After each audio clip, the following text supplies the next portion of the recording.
Hey everybody, you're listening to the Wombo podcast. I'm Chip Monk, and with me as always is the Mr. Gimpy. Oh, you're stealing my thunder. No, it's all, Yeah. bro. How's it going? What episode is this? 40 now? 42? 41. 41. 41. The big 4-1, man.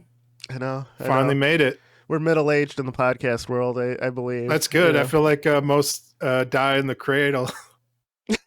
Right? Because, they get like 1 or 2 episodes out and they're like, we tried, dude. We didn't become ultra famous after 3 episodes. Let's hang it up. Which is true for us. I mean...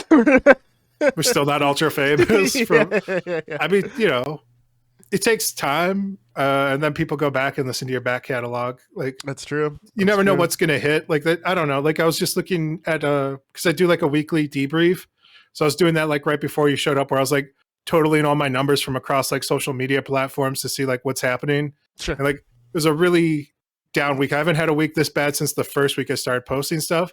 But it's still a good week. Like it wasn't like bad, but I was like, I don't know. I heard somebody say social media is like the one type of thing where like you can double your numbers 1 week and then lose like a third of that, and then like you're upset that you only have like half as many, but you're still doing like twice as many as what you started at, type of thing. Sure. So it's like, I got like 400 more than the first time I did this on the first week, but it's still like down 7,000 from the peak. But like you can't predict like those peaks and valleys in the game. It's like numbers you have no control over. It's like, did you put out like a good quality piece of art? And I feel like we constantly try and do that, like with our podcast, where we're like, let's try and do like the best we can this week. Let's try, how can we improve it? What can we do better? Like if you go back and like listen to those like first episodes, it's really rough. Like the audio, the video, and like it gets progressively better. Like just you and I like going back and forth. I know we used to like talk over each other way more. I don't know. It just takes time, takes practice. And then when you start hitting it, it's like patience at that point. It's like, there's no more like it's incremental improvements that you can do, but you just have to be patient and wait for the algorithm gods to bless you. Like right. It's numbers true. you have no control over. Like you're hoping for like some random stranger who has 20,000 random friends to be like, oh, let me post this on, like some social media platform. Then all of a sudden you're like, that happened to me with Twitch streaming the other week, where I had like, I got rated, but I have off notifications and numbers of viewers on my You even turn off notifications. Yeah, I don't need it. Okay. Like for what? For sounds what? Like sounds like you need it now. Spider-Man followed you, dude. I don't. Like, sure. 420 Spider-Man, is now following. Like I don't have like bits or paid subs enabled yet. Okay. I did have the partnership, or not partnership, whatever the one below that is. You know what I'm talking about? Affiliate. Yeah, I had affiliate in Twitch, and I was like, I don't want to do that because I want to stream to like every platform because like nobody cares about me. So I got rid of affiliate. And so like there's no paid bits or anything. So I'm like, if nobody's paying, like I don't need this like popping up on my screen every couple of seconds because I want to put it on YouTube later on. Sure. So to me, it makes a cleaner video. But when it gets bigger, maybe I'll like turn on chats and everything else. But How big was the raid? It was like 90 people. I got like 14 new followers from it. Shout out to, I think the guy's name was ISO Tux. Okay, so nice. Shout outs to my boy. He's coming in clutch, helping me out. And I didn't realize it till the next day when like one of those people like finally came into my chat. They also changed up raids in Twitch. So before you'd go into that person's chat, now you just stay in the main person's chat and they kind of like have the video over. Yeah. So it's weird. So like it's not like all those people were chatting in my chat. Like I didn't see any of like the conversation that was going on. Yeah. So I guess he was like, "Hey man, you should turn on your camera stuff," because it was like one of those streams where I didn't have on a camera or anything. But gotcha. Normally it's like I just came from work. I don't feel like changing clothes. I don't want to be like in a proper business attire. I used to stream when I came home from work in full suit and tie, dude. Like I would always take off the blazer at least because that's hot as hell. But I just would keep the tie on. Sometimes I take the tie off as I'm streaming. Just getting serious now. Yeah. Yeah, all right. Yeah, so for me, I just like have off the camera, but like I don't know, you can't predict that. Like you can't build like your business model around like hoping some random streamer or person like sees you and like, oh, I'm gonna host you, I'm gonna share you off to like a bunch of people. Like you just gotta keep doing the best you can. And quite honestly, my streams have been incredibly boring. Like I don't know, I got like spend some time to think about like how to make my streams more entertaining. I watched your Thursday, right? The day Sure. you streamed longer. I thought that was incredible. I thought that stream was very fun. Yeah. It was also earlier than you usually stream, so I don't know. Maybe you were more upbeat because you were more awake. Yeah. Didn't have work that day. Yeah, that might it's be hard a to go. big thing, Like, right? I don't know. Like I've been trying to lose weight, so I get up at 5 a.m., work out for an hour, go to work for 8 hours, come home, and then I stream for an hour.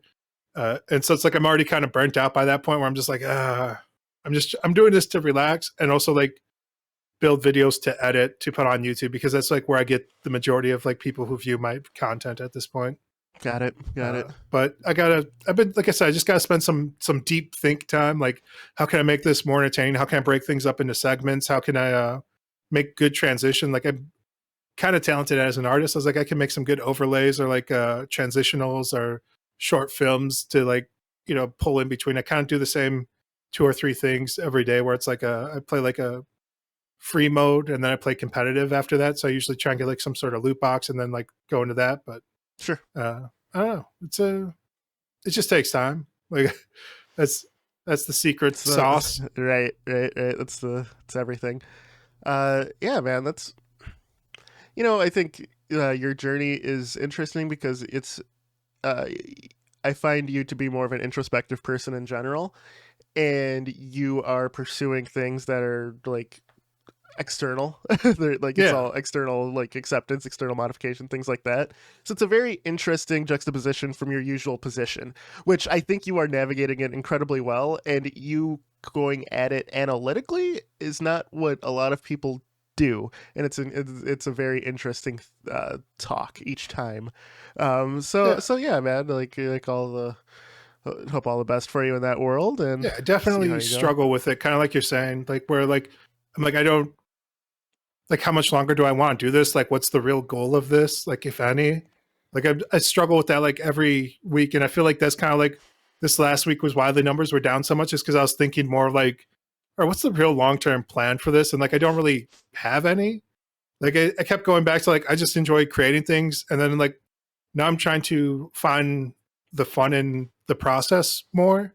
Because like you gotta enjoy like every game you're playing. You have to have fun with it. You have to have fun with like how you're editing. And I found like the most joy I have is like editing and like trying to tell like a story through that.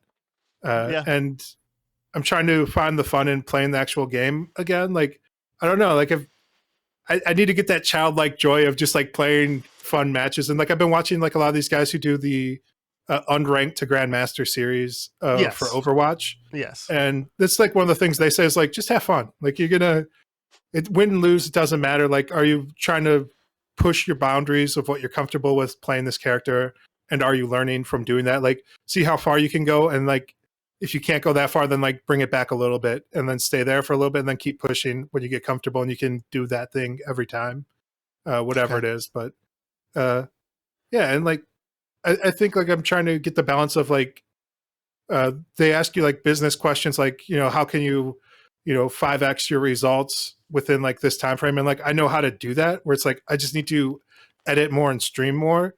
But then I'm like, would I still have joy doing that stuff if like that becomes like instead of like 1 hour and 1 hour of editing, if it becomes 2 and 2, it's like I don't have like any time for myself throughout the day, and it's like how long can I do that till I get burnt out? Here's what I find that works for me. And let me back up a little bit. So as far as like streaming and stuff and content creation, over the past, let's say, it might have been longer than this, but I'm gonna say a year and a half. I used to stream variety, right? I used to stream whatever I'm playing on, like a modern game on Wednesdays and a retro game on Saturdays.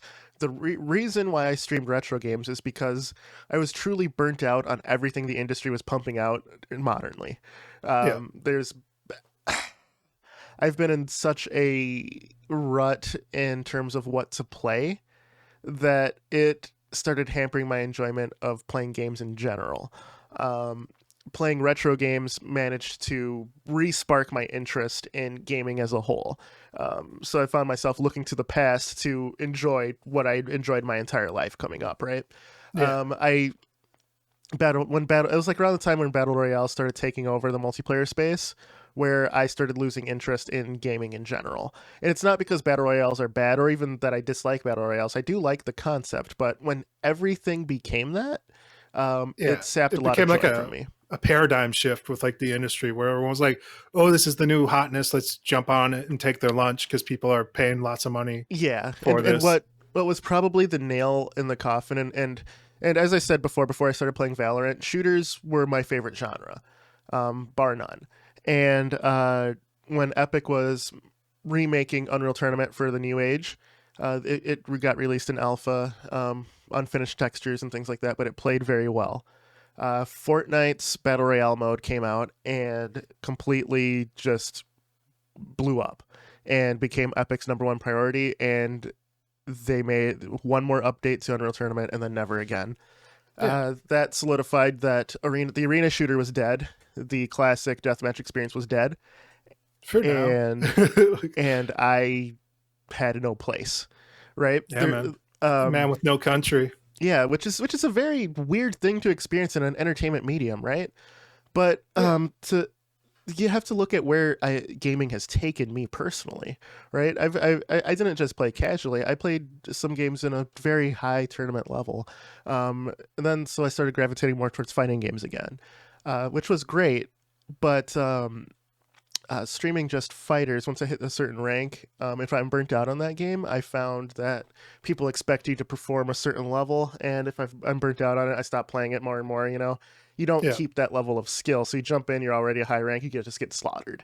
So I'm yeah, like, man. okay, I It need happened to to. me with Quake 3 online, the Quake Online. Oh, Or like really? I went Yeah, out there and I started like destroying people, and they're like, "Oh, you're clearly smurfing. Let's boost your elo up."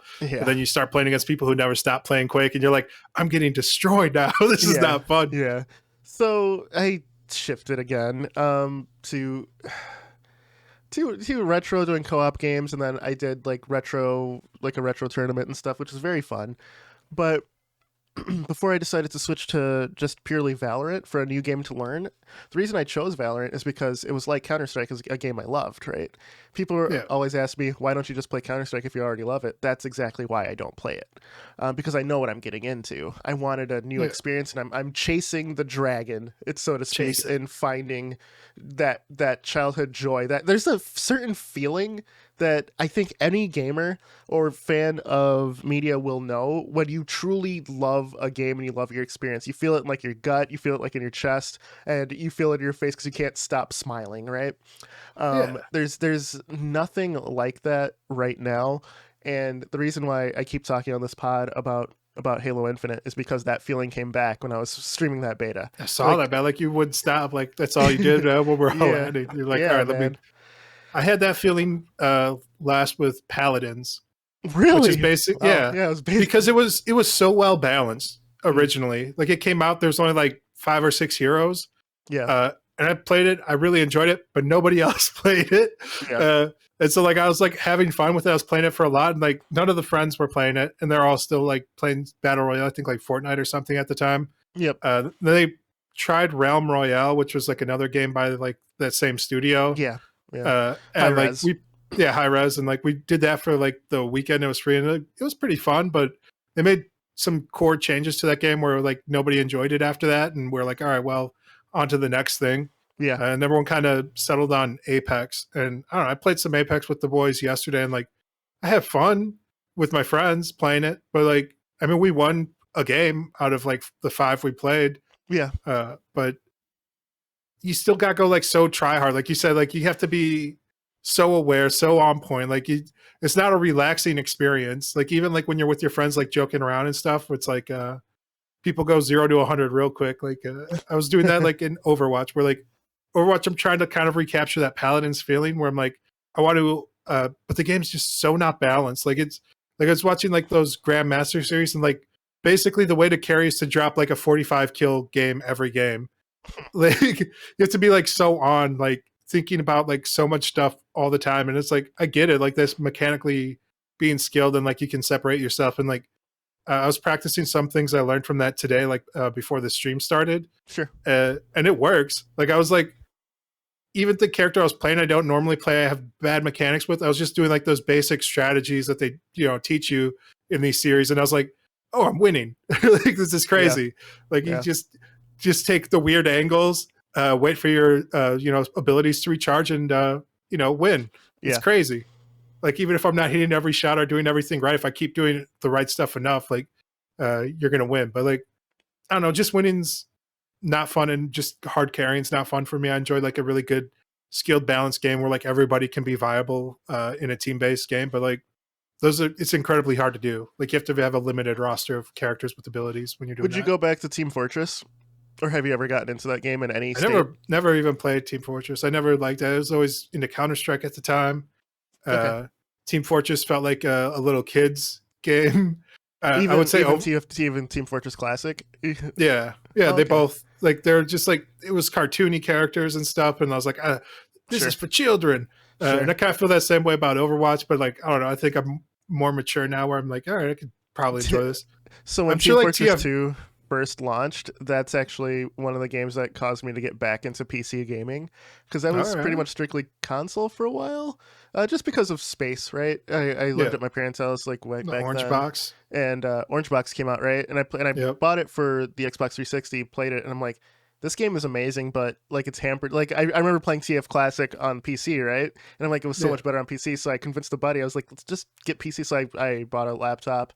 He already had a PC. He was the only one of us with like a good PC at the time. And we jumped on TF2 and had a fucking blast. So then I started to get back into like CS and all the games I played, right? It was like TF2 and The Witcher, the original Witcher, that forced me to get like a PC again. And then I built a PC later, and we're here. But Team Fortress, like before the hats and the free to play, had a really big impact on me, and it's still installed. I go to it every now and then, hoping that it's good again. But when did it not become good for you?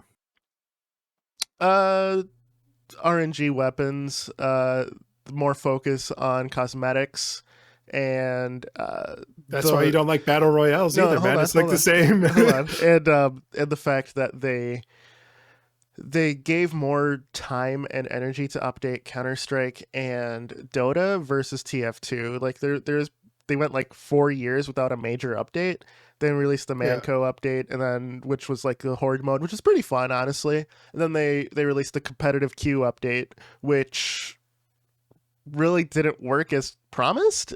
The queues were terrible, so I think it's too little, too late in that game. And I mean, Dota 2 was it's mostly memories now. Atomic bomb of like, it just hit so hard. It was such a big cash cow for like Steam. They're like, oh man, and they like popularized it with like the $1 million tournament. They didn't really give any love to TF2 like that, where they're like, or CS at that point either. Yeah, they're like, oh, let's build up the tournament scenes around it. They spearheaded it like Steam did. Whereas like the rest of their franchises, they're just let other leagues handle it, which is weird. And then like they even did that thing where they did like shady things with Dota 2. I don't know if you remember this, where they like had like some cosmetic you could buy, or it was like a book in game, and they're like, oh, the money, we're gonna make it part of the prize pool, and they're like, oh, that is the prize pool, chumps. And everyone was like, what the hell, dude? Yep. I do remember that controversy around that stuff. So TF2 is also like the breeding ground for loot boxes, for cosmetics as well. It reinvigorated like the love for Team Fortress, because it was something new and it's something cool to get, which I appreciate. I appreciate growing a player base at all times. Don't get me wrong. There's some cosmetics that I have on TF2 that I still love, but are they resellable like Counter-Strike? Yes. Yep. You get them ultra rare knife and make $100. I made some good scratch off of my TF2 cosmetics, truthfully. All right. But it took away like something about the game just wasn't the same, at that point. I think, and it's hard to get back. Like I miss that, what you said, balance. It was much better balanced before the cosmetic update. But that being said, man, there's something I feel like that's inherently part of when you start selling stuff, you unbalance the game, so people have to buy it. Like I said, that was my big gripe with Hearthstone, where where they put out new cards and they're like, oh, this card's super overpowered, and like that's kind of the nature of trading card games, but like it applies to everything. Like you know, they do the same thing with Fortnite, where like they have like some sort of new weapon and like they have some crazy cosmetics for it, and they're like, oh yeah, that weapon completely broke everything, and like you can't really be competitive. Yeah, It's whoever gets that thing or that character. There's that all black skin in Warzone where where you can't see shit if they're in any kind of shadow. That's like a $20, $40 skin or something like that. Yeah. And like just everyone ran it because no one could see. So Why not? Yeah, ninjas fighting ninjas. Yeah, dude, it's ninja dumb. mode. It's dumb. I think some games do. I think some games do cosmetics very well. I think Counter-Strike being one of them because it's just bound to weapons. They have skins now, but they're not over the top or anything. They fit within the world, and like all the weapon skins, I think like it's a good way for the community to make things as well. So, I don't think cosmetics in CS is bad. I think that the industry as a whole has gotten better with it. Some studios, it's just like, what the fuck are you doing? But for the most part, it's gotten better. That being said, I just wanted to say that this era in gaming that we are currently in, I think we're starting on a refresh. And typically with new consoles, you do get a refresh, and I see it happening now. If you look, the current like best games that are being reviewed very well are action platformers like Ratchet and Clank and Psychonauts 2. You have like the classic shooter coming back with Halo, and there's a new Time Splitters being worked on as well. Everything old is new again. Yeah, exactly. So I think that's my time to shine, man. You know what I mean? You no longer have to. Your retro games are now modern games. Exactly. Yeah. So do you have the capability to like stream any of that stuff, or like on your? I think the PlayStation has like a direct thing, right, where you can just like hit a button and then you're streaming with it now. They do. Same with Xbox. They do. I do. I just don't want to because I stream 2 days a week. Yeah. And I'm taking these single player experiences on the PlayStation 5 for myself and just enjoying it, without having to. That's what I've been doing with Battlegrounds, man. People are like, "How come you're not streaming this too?" I'm like, "Because I'm just trying to sit back and like relax." But like, I have nothing. There's like way better. I don't know. Actually, I don't know if there's way better people than me, because I was like looking at like my things. I'm like almost up to like 6,000 elo now in there, and like I think our buddy. Heart on the Table, shout outs to Heart on the Table. He said he's like 8K elo now, and he's like in the top like 5% of all people there. And I think that's like puts me in like the top 15%. So it's like I don't know if there's that many like better players than me at this game actually, but it's something I'm just enjoying for myself, and like I usually just play for fun. Like I do stuff that's much like the pro said, like push your boundaries and like see what you can get away with. I do that kind of stuff in that game where I'm like, I'll run like off weird stuff where it's like, why would you do that? And it's like, I'm just trying to see if I can get away with it. And like, most of the time it works. Like I go for like, high impact early gameplay where I'm trying to eliminate my competition. It's like, they can't beat me if they're eliminated. Like it's the big brain. Like, if I'm doing like 7-8 damage every turn to like everybody else, like, round 5, you've eliminated 2 to 3 players. Now you have like a, 40% chance to get into that winner circle.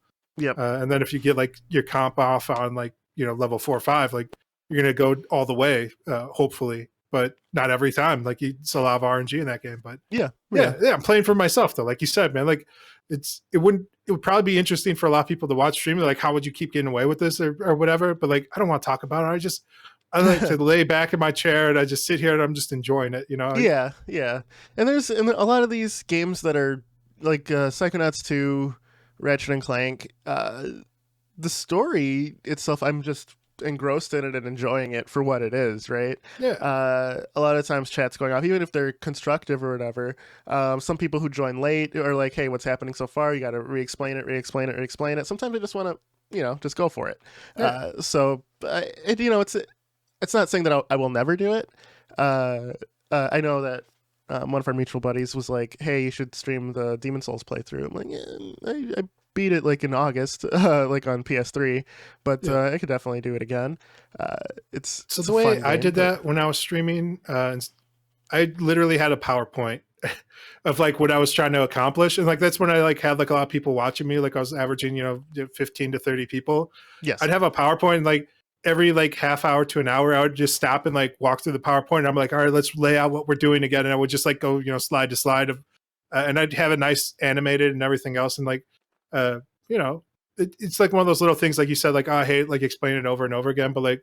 I would just like update that PowerPoint like at the end of every night and like show what I had done and click through it, and it was something fun, and I think it brings in new people, and they're like, oh, this person cares. So like if you did something like that with the Dark Souls or Demon Souls, it'd be like you show like where you are in the chapter or whatever.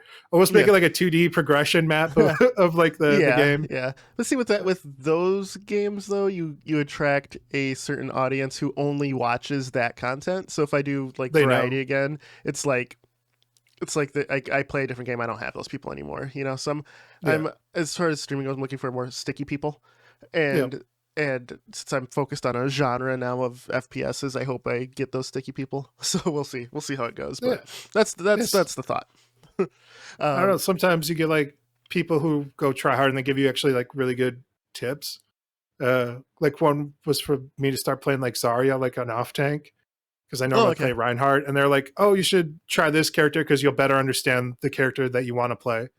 And like that's the one I've been playing today, and I was like, all right, I'm starting to understand and learn this, but I wouldn't have done that without like somebody like mentioning it to me, where it's like, oh, maybe I should take these people a little bit more serious. But it's tough, and like it's like you said, like when you're streaming something, like you don't want like super try hard people who know like everything to like try and micromanage and play the game for you, where it's like, no, I just want to play this game for me, man. Like like I said with like Hearthstone, where I'm like, I'm doing some off meta stuff, like it's not optimal, like I'm not getting like the best value at certain points, and like you don't want them doing that for like your run or playthroughs as well. For like Dark Souls, they're like, oh, you should play this character, go this way, just farm this. You're like, that's not fun, bro. I don't want to sit here for an hour farming this thing, dude.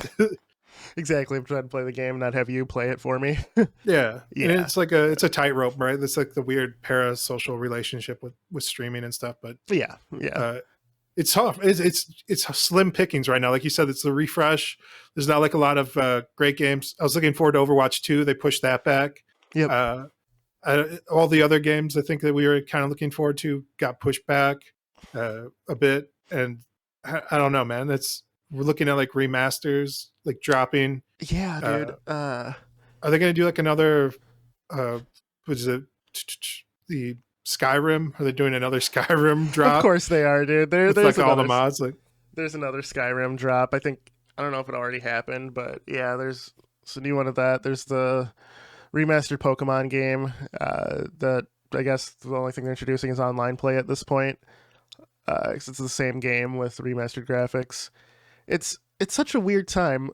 I feel like this, outside of the new consoles are still back ordered and everything else. There's no real sign of life there. So I feel like this holiday season, even like graphics cards as well, like everything's tied up. This holiday season will not be one of the most profitable. I can almost guarantee that. The other thing with that you mentioned, the Steam Deck was pushed back. Once again, I got an pre-ordered email. it, right? Yeah, I pre-ordered it. I got an email that Q2 2022 is when mine will be expected to arrive. Jeez. So it went from Q1, like end of the quarter, like Q4 is what it started at, right? Yeah. Then to like Q1 to Q2. Yep. So we'll see when the Steam Deck finally arrives, but we're at a weird point in the industry. Partial pandemic issue that we're all recovering from, but also partial just lack of industry hindsight is what this is. Like graphics cards going bananas, fighting crypto. They implemented things to stop crypto, but then they advertised it. They're like, hey, no one can crack this. Whenever you do that, the first thing people do is gonna crack your shit. Like say nothing is my say nothing. So true, man. So we still are struggling with the video card thing. We're struggling with chipsets, which is why the new consoles aren't coming around. And if you noticed, there's no real. Have you tried talking to anybody who's deep into crypto, bro? Oh, I avoid that like the plague because Yeah, they dude, don't shut up about crypto. But go you on. can't like nothing will make sense to, like, I'm like, oh yeah, like it could get banned, and they're like, oh no, that could never happen. And I'm like, no, I mean they already banned it in China, like they're going after like crypto farms. They're like, oh, they would never do that in America though. And it's like, and they're like, oh, the fact that they would do that means it's more viable. And I'm like, what? Like everything just like it's weird. I'm like, I don't know. I never got into crypto, and like I could have been in super early. I just didn't understand it. And I'm like, never invest in anything you don't understand. Yep. Even though it would have been investing my computer power, I'm like, I'm not going to let strangers on the internet use my computer. That's like day one thing, like don't let people use your computer for things you don't understand. Like, and I'm a fool apparently, but I'm okay with that. I'm okay. I'd rather be a fool than in jail, like trusting strangers on the internet. Right. Because they're like, oh, it's just doing like complicated mathematics. And I'm like, for what? And they're like, it's just solving hard level math equations. I'm like, all encryption is just hard level math equations, right? Like, are they using this to break encryption, like on things? Are these governments using this? They're like, no. I'm like, who's using it? I'm like, I don't know. And it's like, yeah, exactly, dude. Like, I'm not gonna let strangers use my shit. Like, I don't know. That's me. I don't know. Like, it started with the PS3. It seems legit. Folding at home. Where everyone could use their PS3 power to help solve medical equations. Yeah. It's like it went to like cancer research or something like that. But that was kind of the spark for crypto because it was like the first blockchain that they did. Yeah. So, they targeted gamers already, man. It was already you're already a piece of the puzzle. There's an advanced chipset in the PS3. The cell. Yeah. Almost bankrupt Sony doing it, or that entire division. Yep. It's because it was such a powerful chip with no documentation. Yeah. So third party stuff. Whenever you're in the gaming industry and you have third parties suffer, your console is not going to do well. Sega learned that with the Saturn. Sony learned that with the PS3. Nintendo learned that with the N64. So you gotta cater to the third parties. Microsoft learned that as well, but theirs was just focusing on the wrong thing with the Xbox One. They're like, hey, we're gonna be everything. And then it hampered the gaming side of it. So it was ahead of its time because like they still keep doing that, but they have the bandwidth and financial fortitude to just like power through. We're like, no, it's just a home PC, just use it. And everyone's like, nah. And they're like, I guess I'll try it. And they're like, this is all right. Yeah. It was also like way expensive too because of like how much power was inside. Same with the PS3, where they were losing like $200 or $300 a unit on like every PS3 sold. Yeah. Because they're like, oh, it's so powerful. Like it's such a new technology, and like nobody was developing for it. And so it wasn't until like the tail end of the PS3 where people start figuring it out. But like they also kind of like you said, were like they're baiting hackers as well with the PS3, where they're like, oh, you can have Linux on this, and they're like, oh, never mind, we're closing down this entire platform because the developers finally figured things out. And then they're like, all right, I guess we're going to crack this open now, and now you're going to have a huge data leak. So yeah, dude, it's weird. The same lessons have to keep being relearned. But so more of the story that we're going to back out here.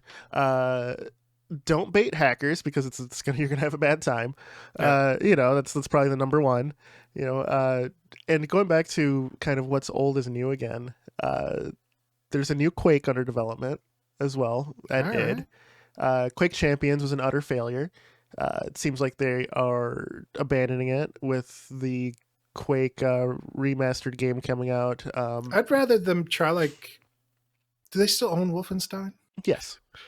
I don't know. Like the last Wolfensteins were really good. I'd rather them do like another Wolfenstein instead of a new Quake. Personally, I believe Machine Games is working on the single player for Quake. Okay, like the same guys who made the Wolfenstein games. So it could be great, and like those guys have a great track record. So we'll see how it goes. But it's gonna be like the millennial greatest time for gaming coming up, dude. The games like we grew up with are coming back with new polished editions that seem to capture what you loved about it when you were younger and introducing it to a newer audience. Like I said, Halo Infinite, Time Splitters is coming back, new Quake. Did you ever beat Psychonauts 1? Yeah, I beat Psychonauts 1 and I beat the VR game. Actually, I streamed that. I got like a weird hard lock in the game, like towards the end. It was like one of the weird bridge dream parts. And then I just rage quit at that point as I couldn't get past, like I was like stuck in that, like in a loop, like a Really? save game loop. Yeah. And I was just like, whatever. I had fun with it when I played it. Maybe I should check out two. You should. Honestly, if you replay through one, the story does continue from it. All right. There's videos that show you what happened to, like, in the game. It tells you, oh, this is story so far. I'm sure But somebody, has like a comp online well, somewhere where yeah, but I mean, the just give game me the. itself does a good job of it because not a lot of people had VR, so they didn't play the Rhombus of Ruin, which was the VR game that was released. That was the integral. Rhombus of Okay. Ruin was fantastic. It was an early VR game, so you don't have like movement, but you're moving your head and you're doing some gestures because you are the Psychonaut. You're playing as Raz, so you get like the Yeah. telekinesis and all that stuff to solve puzzles. It was fun.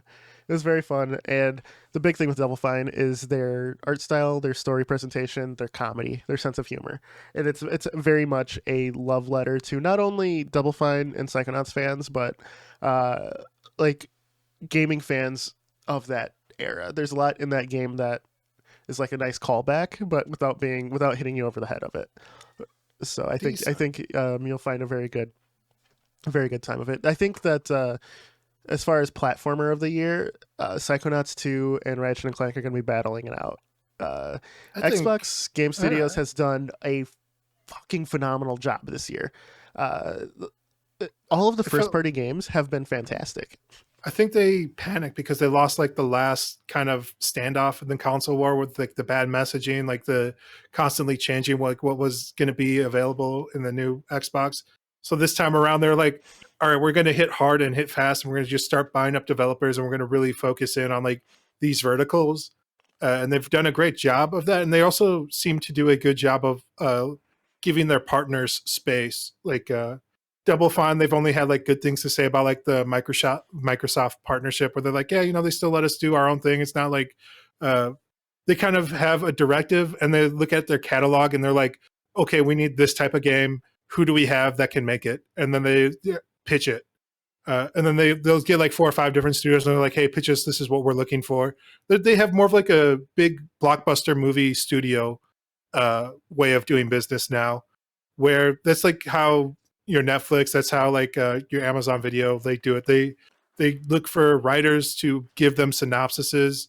They're like, pitch us your idea, and then they like, this is kind of what we're looking for to fill in. Like we know like we need like these type of movies, and then people will pitch them those, and they're like, all right, you, and you, we'll pay money for it. Yeah, And that's kind yeah. of what they're doing with their game studio. They're treating it more like an actual publishing studio instead of like a a factory the way like Activision does. Yes. Well, what's nice too is they're at this moment in time, because I think that AAA development is run by soulless evil corporations anyway. But Yeah, at this point in time, they are cultivating the creativity that existed, but were hampered by lack of funding. Double Fine had to do three Kickstarters for Psychonauts 2, and it still wasn't enough until yeah, Microsoft just said, here, baby girl, is a bunch of cash, right? so, yeah. so I mean, making video games is super expensive, man. Like yeah. especially like if you do it like right. Yeah. Also, the Hellblade Senua Sacrifice people, Ninja Theory. That first game was phenomenal. Short, hampered by funds. The next game they wanted it bigger, better, more bombastic, and Microsoft goes, "Great idea. Keep doing what you're doing. Here's more money. Make the game you want."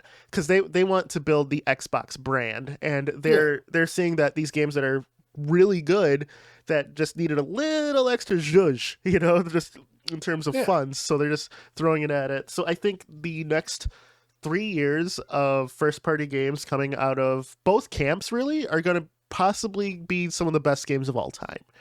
yeah. And And I don't know. We talked about this a little bit with the last podcast with the Call of Duty yes, franchise, where it's like you need to give minimum like 3 years runway to these studios when they're making things, and that's if you already have like kind of the back end logistics worked out with the who's 3D modeling, like just asset creation, just like usually that also gets offloaded to other like third parties, and like if you just look at like all the other studios that are involved in like a lot of these AAA games, it's usually like somebody just doing stuff for sound, somebody just doing stuff for video encoding, somebody just doing stuff for like producing music. Like you need somebody to score your stuff. Like there's a lot of moving parts, not just, and like that all costs money, right? Like everything that goes out of house, like it's going to cost you a lot of money, but you're in theory saving time. And that'll get you down to like a 3-year runway of like to do things. And like ideally, I would say most studios want 4 to 5. Yeah. To make a good AAA game. Yes.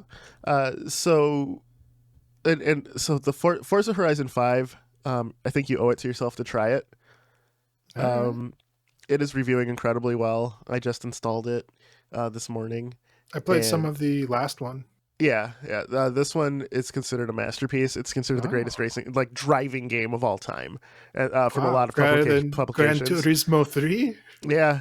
They're saying that that sense of scale, the handling, every car sounds different, multiplayer options, single player options. That it's the whole package. And why is that? Not only because it's the first racing game in the new next gen, right? But because as we talked about, Microsoft gave them time and money. Yeah. So it's one of those things where, soulless corporations are doing good for gamers, because right now, if you want to play a really good racing game, you got Forza Horizon 5, and, it's on PC and Xbox. So, the more people, the merrier. And Sony is doing something that I never thought they'd do. They're porting their bigger games to PC. God of War is coming to PC. It's about time. It's a great time to be a gamer, dude, because you're not bound by consoles any longer. Part of the PC master race. Yeah. They had Horizon Zero Dawn was like kind of their first like toe in the water. Now they're going full bore. We're all hoping for Bloodborne to come to PC as far as FromSoft fans. Bloodborne was one of the reasons I bought a PS4. So hopefully now you're instantly regretting it. Now it's going to be on PC, dude. No, because it took 8 years. like I'm good. All you had to do was wait it out 8 years, bro. Yeah, right. What's the other big thing going on right now? Elden Ring. The Elden Ring closed network test is happening right now. I should be a part of tonight's open world Souls style game. It seems to be where Dark Souls wanted to go for some time. Definitely a different feel because of like the traveling options. You got the horse, you got combat's a little snappier, but it seems to be the game that FromSoft has always wanted to create. So I think that Elden Ring will be a smash hit. We'll see. Anything coming up, Chip, that you're excited for, that or any new experience that you're kind of watching? Same old things, man. Just the Overwatch 2 and Halo when those drop. That's pretty much it. I haven't been keeping too much up with the news. Like I stopped watching like all news pretty much, because of all the madness that's going on in the world. It doesn't seem like there's too much positive stuff. But it looked like there's some crazy motorcycle game that like looked almost like real. I don't know if you know what I'm talking about. I saw that. I think it was like Summit or somebody was like showing it as like a Twitch clip, and they're like, "Oh, check this out." They're like, "Yeah, you thought this was real life, bro? No, this is a video game." I was like, "Whoa, dude!" I did think that was real life for like a second. Then like I looked at it, I was like, "Oh, it has like the Uncanny Valley effect." Yeah, this is the new MotoGP game. Those games always look good. Probably something like that, or maybe it was Forza or something. Like I don't know. I haven't looked too deep into it, but like games are starting to look really, really good. Like they're hitting that Uncanny Valley, especially like racing games where it's like not people, because like it's really hard to capture people. Like you almost have to go more stylized for that. But like I know Unreal's trying with stuff. They have like the their character creator and all this, but like they have that weird flesh like model thing now too, where they simulate real flesh if you have the horsepower for it, including like little imperfections in the skin. It's disgusting. It's too much. I messed around a little bit with that at one point. Like I tried out the new Unreal Engine right away, where I was like, oh, let me see what this is about. And I messed around with like their character maker, and like I did not have the horsepower for it. Oh, okay. So I was like, oh man, like this is kind of lagging. And like those characters are like 8 gigs big each, just for like the head up, like the torso part. Yeah. He's not even like a full body character, but they have like full body stuff available. But sure. It's I don't know. I think what the Unreal Engine's doing, I know like Unity just collabed with WetaWorks. I'm kind of looking forward to that. They're coming out with like new tools where they're like, oh, now we're bringing all like the WetaWorks stuff from like Lord of the Rings to Unity to let people have these tools. I don't know how useful that's going to be for game design. It seems, more of like production for video, movie. Yeah. Like I know like architectural people. Like there's a lot of firms that use like these 3D engines, not just game developers. So Yeah. What do uh, you think? So let's we have a few minutes here, and I wanted to hit this. yeah, oh, If you were making a game today in the yeah. current climate, how would you get started? And what would you recommend people to get started with? I know you got the Series S for a certain reason to try your own game on the console. Yeah. I'll let you take it here. Sign an NDA with Microsoft. That's kind of one of the other better. That's kind of one of the good things about the Microsoft partnerships too. Is they do work with you. They give you like a person that you can email back and forth with if you're having trouble with tools, and that's nice.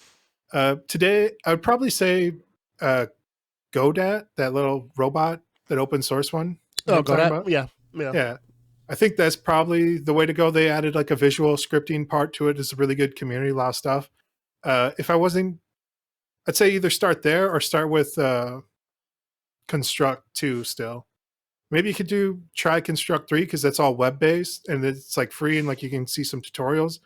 But I would say 2D is probably the way to start. I would start simple and I wouldn't worry about artwork. I'd probably use like open 2D art or whatever it is .org. I think maybe it's just openart.org. 2D game art. Yeah, 2D game art.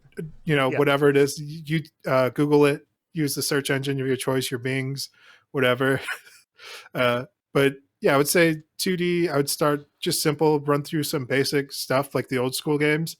I would say make a clone of Pong to start, and then I would go Pac-Man, and then probably Breakout.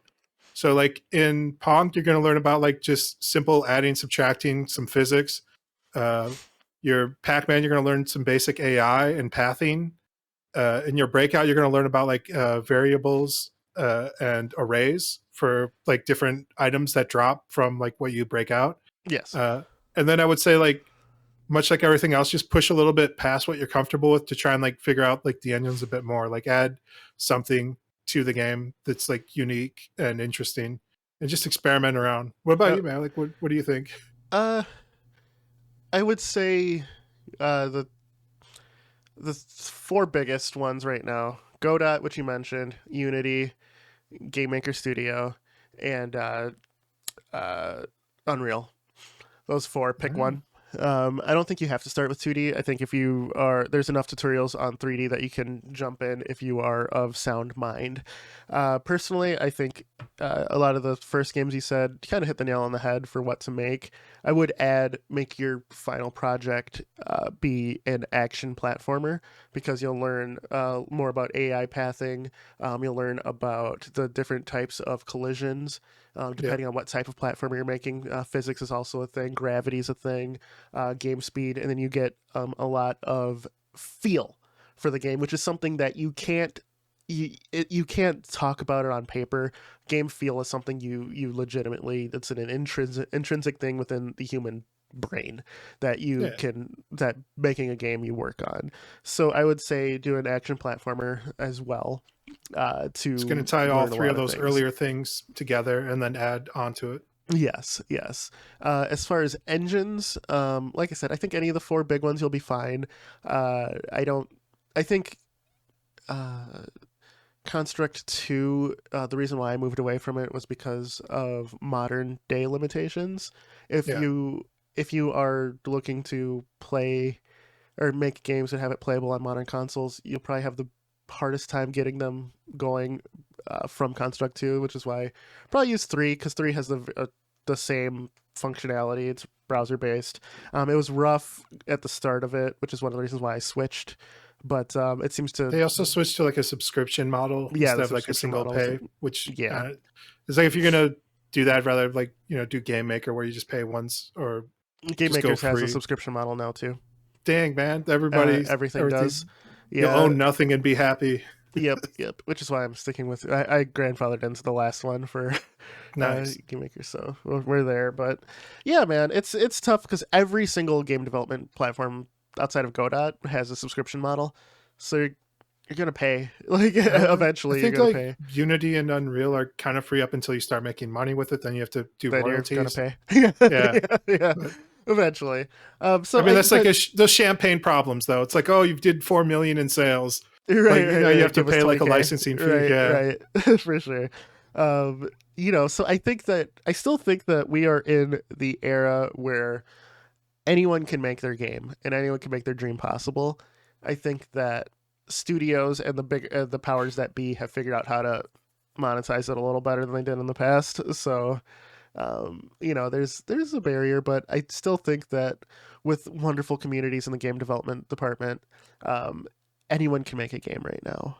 And I yeah, think we're in a good spot. And I think that we're with the industry shifting for, as we said at the start of the pod, what's old is new again.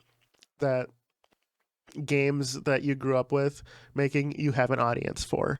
Metroidvanias also were a huge thing that came back full force with like your Hollow Knights, your Axiom Verges, your Guacameles. Metroid made a comeback. Bloodstained, Curse of the Moon, and then they made the Bloodstained like retro one too. It's yeah. it's it's a huge boom of what was popular then that's popular now. And in the indie space, there's so much creativity going on. Visual novels became mainstream for a bit, which is Yeah, incredible. they were all So mainstream no, they weren't. But always. whatever idea is in your mind, uh, cultivate it, let it grow. Start iterating, start doing things. I'm still Yeah, working on the stealth game that I haven't talked about in 2 pods now, but I'm still working on it. I'm hoping to show people, before the end of the year. It's going slower because of life, but life happens. The thing is, telling you, man. you work past the struggles, and you Yeah, keep doing it to make that a it's reality. a marathon type of thing. Exactly, You exactly. don't So don't expect to become super game dev overnight, man. Like yeah, yeah. like I said, like a major studio, it's going to take 4 to 5 years. Like you know, just Solo regular dev. folks like doing it in Yeah. your part time is going to take a couple of years realistically. But like just Realistically, starting yeah. out, like Depending on your scale, yeah. yeah, depending on what scale you're doing, but like just to get like proficient with a lot of this stuff, like even programming, I think I've said it's about like 3 years to become proficient in programming. And you're still uh, learning. You're constantly yeah, learning. Yeah. So yeah, man, I think that we are in a great time for creativity at this moment. yeah, This console generation, this cycle will be seen as one of the greats with advancement, not only in the console space or the PC space because of things like RTX lighting, solid state drives being with direct storage and direct write, meaning loading times are a thing in the past, but also as the first thing we ever talked about on this pod, VR.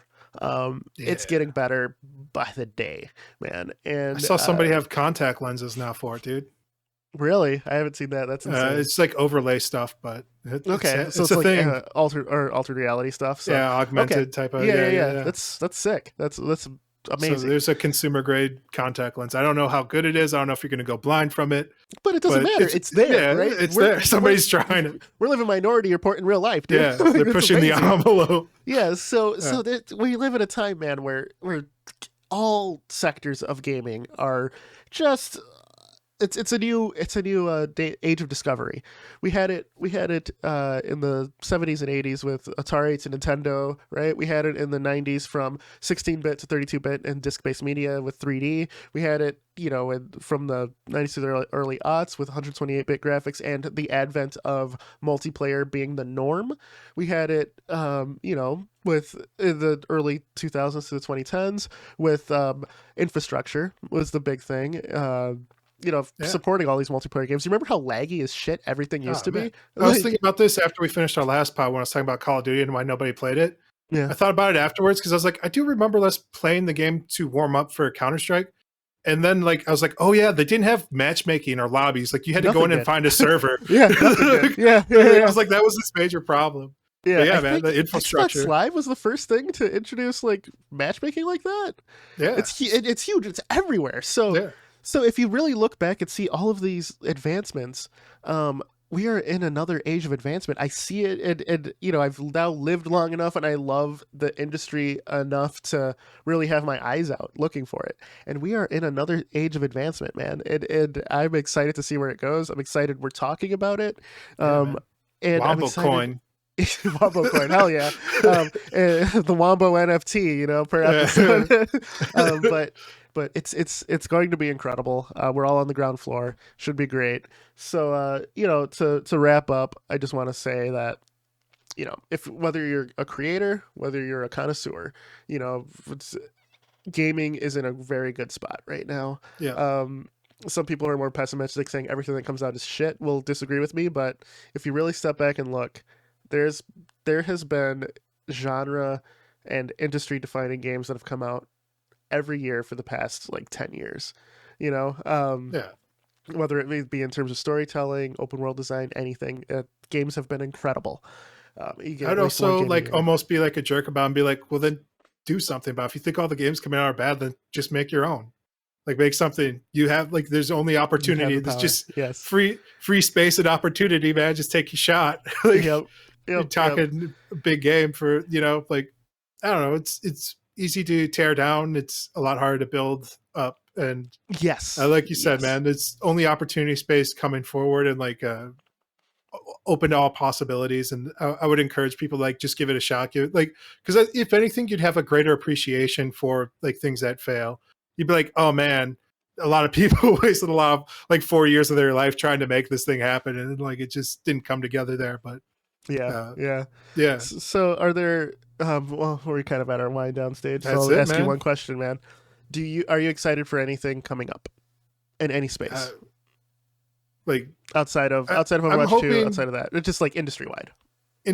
I would say I'm excited to see like product chains getting back up and running. Hopefully, like we can get Xboxes and PlayStations and graphics cards back on the shelves at a reasonable price for people. That's what I'm excited about, and I think like this year coming up, they should be able to do it. We can do it, y'all. Just not me. I'm not going to go work at the factories, but right. You're going to get a video card though. I mean, you've been rocking that 1060 I'll support it. Yeah, man. It's 1060s played out. Yeah. It's ghetto, y'all. For me, I can't believe I'm about to say this, but I'm most excited for Microsoft and Sega's partnership with this cloud platform, the Azure platform, because the infrastructure has been built for the past like 10 years, past decade plus. Yeah. And they're starting to release things that use it, whether it's offloading CPU cycles, whether it's fully streaming a game or something. I think there's so much untapped potential with that style of program that within the next 5 years or so, we should see something legitimate come out of it. I've just been always way behind in my predictions because I said this was going to be like in 2009. Where I was like, everything's going to be cloud computing. It doesn't make sense to like, I was like, I don't even think people own PCs in the future. You're just going to own a device that plugs into a network that allows you PC. I got the idea from that hacker game where like you paid to get computer space. I don't know if you remember that game. I don't. You'd upgrade your computer, but it was a cloud computer. And I was like, oh, that's just going to be the future. Like you're going to like design like what computer you want. And it's going to be a virtual computer. Okay. And so I said that back in 2003. And then like around like 2008, 2009, I was like, all right, the next thing's going to be natural language parsing for programming. It's going to be like a holodeck where you just say what you want and the computer is going to create it. And like you kind of see that with like, I think it's called like GTP. It's like a natural programming thing where like you can talk to it and it like figures out what you're trying to say. And like it's pretty good. It's not great, but it keeps getting better with the more data Everything they feed has a starting point. Yeah. They don't know the ceiling yet though. So they fed it like, X amount of, they gave it like every book ever made. And they're like, all right, let's see if it can create new stuff. And it can. And then they like doubled that and it still got better. So sure. It seems like its limits, just like the human productivity, but like the internet keeps growing. So who knows what will happen. Yeah, man. Exciting times. Exciting. So I think that does it for this week's Combo Wombo. That's it, man. I'm Mr. Gimpy. Chipmunk. And, get 20,000 of your friends. Like, subscribe, follow. Sound off in the comments what you're excited about, whether it's the industry-wide or just the game you're excited about. That's right. That's us this week. We will see you guys next. Take care, everybody. We out. Later.